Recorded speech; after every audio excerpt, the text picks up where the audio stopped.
అందరికీ నమస్కారం. ఈ మధ్య సోషల్ మీడియాలో చూస్తే అంతా ఇంటర్లింక్ ఓటీసీ ట్రేడింగ్ గురించే చర్చ. అసలిదొక హాట్ టాపిక్ అయిపోయింది. ఇంతకీ ఈ హైప్ వెనుకున్న అసలు కథేంటి, ఈ ప్రైస్ కంట్రోల్ స్ట్రాటజీ వెనుకున్న నిజమేంటో ఈరోజు మనం వివరంగా క్లియర్గా తెలుసుకుందాం. సో ముందుగా అందరి మదిలోనూ ఉన్న మొదటి ప్రశ్నతో మొదలు పెడదాం. అసలు ఈ ఓటీసీ ట్రేడింగ్ అంటే ఏంటి? దీంతో పాటే మన విశ్లేషణలో కొన్ని చాలా ముఖ్యమైన ప్రశ్నలకు సమాధానాలు వెతుకుదాం. మనలాంటి స్మాల్ హోల్డర్స్కి ఇది మంచిదా, చెడ్డదా, లాభమా, నష్టమా?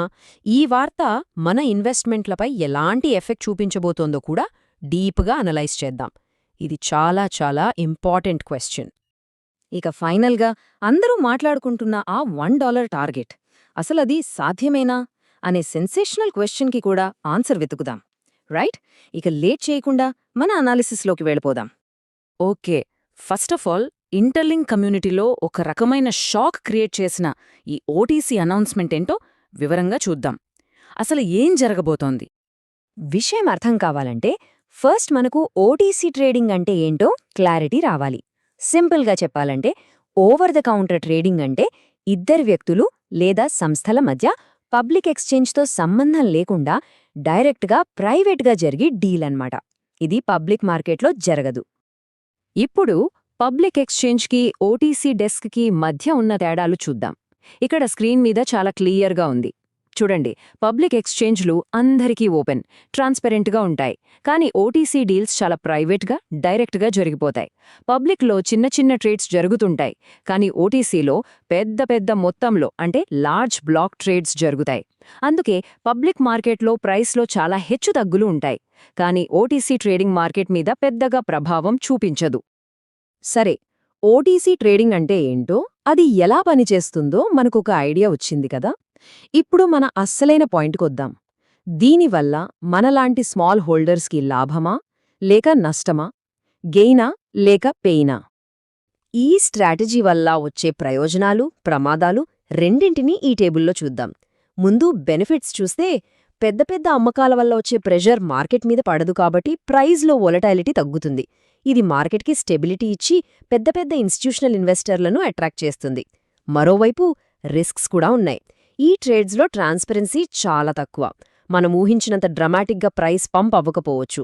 అన్నిటికన్నా ముఖ్యంగా మనలాంటి స్మాల్ హోల్డర్స్కి ఈ డీల్స్లో ఎలాంటి భాగస్వామ్యం ఉండదు. ఇక ఇప్పుడు అందరూ వెయిట్ చేస్తున్న టాపిక్ $1 టార్గెట్ అనే రూమర్. దాని వెనకున్న నిజమేంటో ఇప్పుడు బయటపడదాం. ఈ ప్రచారంలో నిజమెంత? ఇదిగోండి, ఇలాంటి ఒక పోస్ట్ సోషల్ మీడియాలో తెగ్గా వైరల్ అవుతోంది. అందరిలోనూ ఒక్కటే ఎక్సైట్మెంట్, ఒక్కటే హైప్. కానీ ఒక్క నిమిషం ఆ ఎమోషన్స్ని పక్కన పెట్టి కొంచెం లాజిక్గా ఆలోచిద్దాం. ఆ $1 టార్గెట్ ఎందుకు దాదాపు అసాధ్యమో చెప్పడానికి ఇక్కడ 3 సింపుల్ రీజన్స్ ఉన్నాయి. 1, ఓటీసీ డీల్స్ అనేవి ఓపెన్ మార్కెట్లో కాదు, ముందుగా మాట్లాడుకున్న ఫిక్స్డ్ ప్రైస్కి జరుగుతాయి. 2, దీని అసలు పాయింటే మార్కెట్ మీద ఇంపాక్ట్ తగ్గించడం, అంతేగాని ప్రైస్ని ఆకాశంలోకి పంపించడం కాదు. 3, పెద్ద ఇన్వెస్టర్లు ఎప్పుడూ స్టెబిలిటీనే కోరుకుంటారు, ఇలాంటి సడన్ పంప్స్ వల్ల వచ్చే వాలటైలిటీని కాదు. మరి ప్రైస్ పంప్ చేయడమే గోల్ కాకపోతే అసలు ఈ ఓటీసీ ట్రేడింగ్ని ఎందుకు వాడుతున్నారు? దీని వెనుకున్న అసలు స్ట్రాటజీ ఏంటి? ఈ ఓటీసీ స్ట్రాటజీ యొక్క నంబర్ 1 గోల్ ప్రైస్ స్టెబిలిటీ. అవును, ధరలో స్థిరత్వం తీసుకురావటం. టెంపరరీ గెయిన్స్ కాదు, లాంగ్ టర్మ్లో ఒక స్టేబుల్ ఎన్వైరన్మెంట్ క్రియేట్ చేయడమే దీని ముఖ్య ఉద్దేశం. ఇంతకీ ఈ స్టెబిలిటీని ఓటీసీ ట్రేడింగ్ ఎలా సాధిస్తుంది? వెల్, ఇది పెద్ద ఇన్వెస్టర్లను మార్కెట్లో పానిక్ క్రియేట్ చేయకుండా కొనడానికి లేదా అమ్మడానికి హెల్ప్ చేస్తుంది. దీనివల్ల పబ్లిక్ ఎక్స్చేంజ్ మీద ఉండే సెల్లింగ్ ప్రెషర్ మొత్తం అబ్జార్బ్ అయిపోతుంది. ఇది లాంగ్ టర్మ్ పార్ట్నర్స్లో కాన్ఫిడెన్స్ని పెంచుతుంది, ఇంకా మార్కెట్ని మరింత మెచ్యూర్గా, తక్కువ వొలటైల్గా మారుస్తుంది. సో మనం గుర్తుంచుకోవాల్సిన మెయిన్ పాయింట్ ఇదే. ఈ స్ట్రాటజీ అంతా టెంపరరీ హైప్ కోసం కాదు, ప్రాజెక్ట్కి ఒక స్ట్రాంగ్, నమ్మకమైన ఫౌండేషన్ వేయడం కోసం. స్టెబిలిటీ, అదే ఇక్కడ కీవర్డ్. క్రిప్టో మార్కెట్లో ఎమోషన్స్, హైప్ మనల్ని చాలా ఈజీగా తప్పుదారి పట్టిస్తాయి.